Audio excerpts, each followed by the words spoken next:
Vic Mensa. We need to have a little bit of a talk. I've been playing your track on Rinse for a very, very long time. I love Rinse FM. Ah, we love you too. That's amazing. And it's really nice to meet you. I know that we had a really long conversation before, so we've gone deep into like the music industry and all that sort of stuff. But I want to find out a little bit about your single that is getting a lot of play over in the UK at the moment. For sure. Tell me all about it. I mean, you know, it's called Down on My Luck. I made it in between Los Angeles and Chicago. Like I originally wrote the words, when I get down on my luck, da, da, da, da. I wrote that in LA to different music when I was making my last like album, and kind of just didn't fit with what I was doing. But you know, I thought it was special. I thought it was something that had a place somewhere just because it just sounded different, you know. And so before I went on tour with Disclosure, myself and Stephen Ponce, who produced the song, he was DJing for me on some of my tours, my earlier tours. You know, we just sat down and we were just kind of like, let's make something that this crowd we're about to go on tour for could connect to easily. You know what I'm saying? Like an instant sell. So it kind of, the current version of the music, at least, you know, started just as our attempt at making like a dance, you know, house song. And we're from Chicago, so house started in Chicago.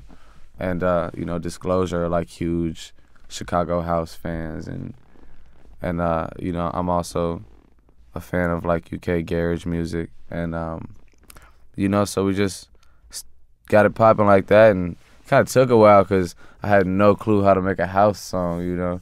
I was like stuck. I was just, not even stuck, I was just like kind of like swimming in black water, you know what I'm saying? What a good metaphor. That was great. I almost want to like give you a round of applause for that. Crowd goes wild. Add that into your next song. Yeah, that's funny. But yeah, you know, we made it happen. Just you know, just working on it a long time. And more than anything, it was like, it wasn't like a long song to write. It wasn't like, because I think that in my experience with making songs like every day, the things that you do more, you know, naturally and easily, what just comes to you just seems to be right. You know, it's kind of like, I feel as if I'm more or less like a conduit for like energy and ideas that exist, you know? Like I try, you know, I'm not like fucking a shaman or some shit. Can I curse? No, right? It's fine, we can bleep it out. Yeah. You know, it doesn't just like, oh, give it to me from Jesus, but you know, it's like everything's in the air, you know? Like the emotion and the ideas, it's like, it's around. It's something we can't see. There's a rift, but it's like it comes sometimes. And so, yeah, that's Down on My Luck. Do you have particular times of the day that you find it easier to write? Or particular moods that you're in? I think it's all about comfortability, you know? And like a lot of times, like I have a studio in my apartment in Los Angeles. And so I just wake up, you know, go over there, wake everybody up, playing shit real loud and just like, you know, making music. And I think it's a lot of time you get into the studio I don't even really look at it as a studio right now because it's kind of like, it's like a playground for me. It's like I have a playground inside my house. It's not like I'm working or anything. I'm just messing around. So it's like a lot of time you get in there to like do something specific or like finish a record that you started, but you know, somebody will say something or they'll just be like, you know, just touch a keyboard or something and make something cool. I think it's like those are some of the best moments, is the moments when it's like you're not planning to do anything. You just kind of like do something as a little side note, and side notes write themselves out into like, you know, the forefront of stuff. What's been the most obscure sound that you've managed to work into a track? Obscure sounds. Something that you've found and gone, I'm going to use that. I be doing that. I'm trying to think about what I've done that with.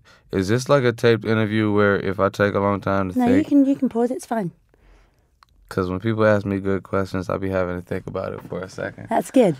Good questions are good. You don't want to just talk about the normal stuff. It's boring. Nah, right, for real.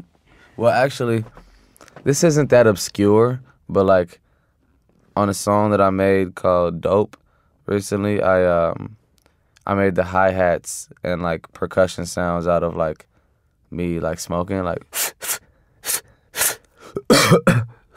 it was tight. That's like the hi-hat track is all like panned like smoking sounds of me in the booth. So that was pretty cool.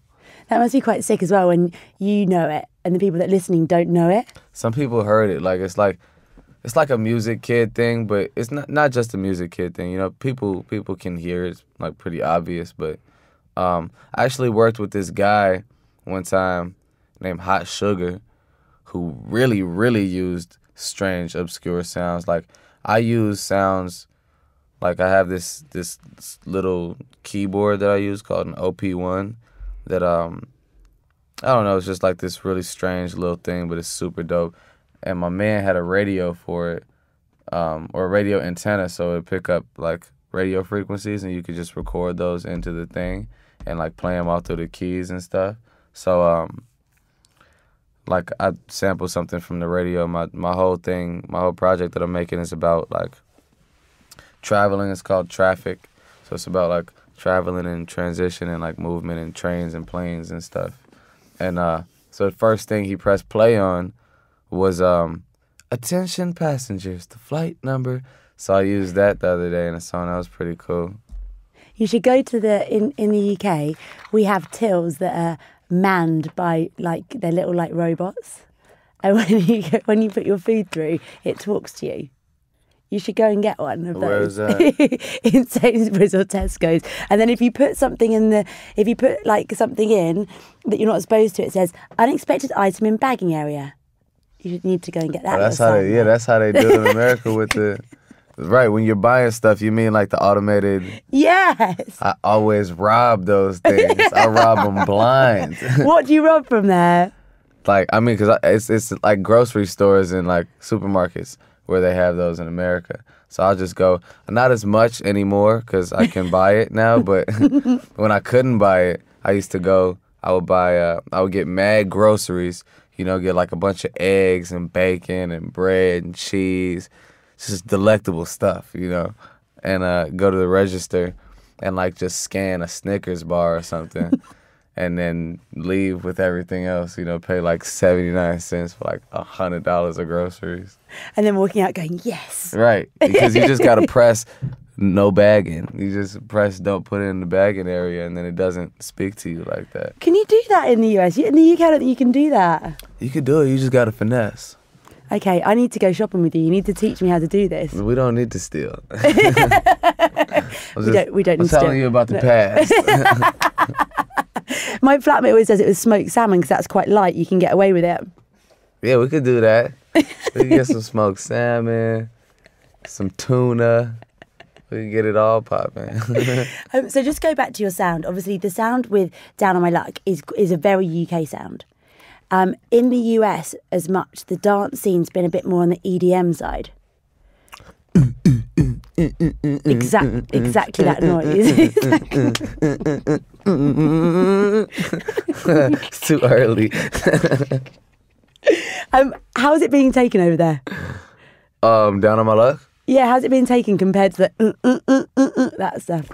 Oh man, people like Down on My Luck. People love Down on My Luck, honestly. Like from when I started performing it, you know, it always got people dancing like immediately. It's just one of those, it's just got a sound, you know, that is kind of entrancing. So when it comes on, it's like people just, you know, start dancing. But since I released it and like put a video out for it and everything, you know, the shows, whenever I play it at a show, it's just like the crowd goes wild and stuff. So it's going well. We're really focusing over here right now, you know, because I love British women. You know what I'm saying? And that's why. So you've got a lot of the US guys like British women, to be honest. Really? Yeah, whenever they come over here, they always have a little glint in their eye. You guys sound good. What do you like about UK women? They're trainers. They're trainers. Oh, I'm wearing flip-flops today. That's rubbish, isn't it? You know, that's just the PG version of what I like about British women. What?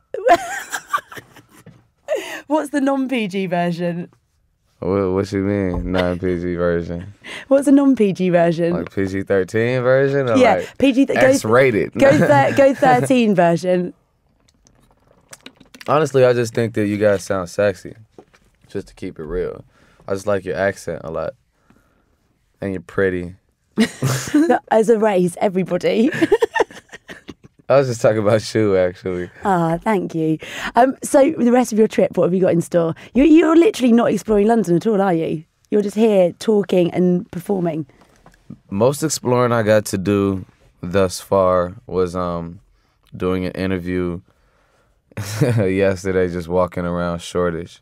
I love London specifically, because the city just has such an authentic feel to it, with like the cobblestone roads and something that's different from Chicago by far. And it's just like dope to me. Like I'm a real visual aesthetic person because, I wrote graffiti when I was a kid and just like I play with Photoshop and I make all my album covers and I like how cities look. I think London is a really, really good example of like a beautiful city to me. And I haven't seen all of it, just the vibe, Now, I want to just talk to you really quickly before we wrap up about the music industry. Obviously, it creates some real greats, people that really leave legacies behind them. And America especially, like if you think about even the likes of Jay-Z, people like Biggie, Tupac, what's your big vision? Do you think you could end up sitting alongside any of those names in years to come? Undoubtedly. Shout out to Jay-Z. What's up, big homie? Yeah, honestly, I lived through a lot of stuff. Like my mantra is still alive. I got it tattooed on my stomach, actually. Nice. Just like I got electrocuted by a lot of electricity and like fell off a bridge trying to do music, like totaled a car, spun out on the highway, coming back from the studio early.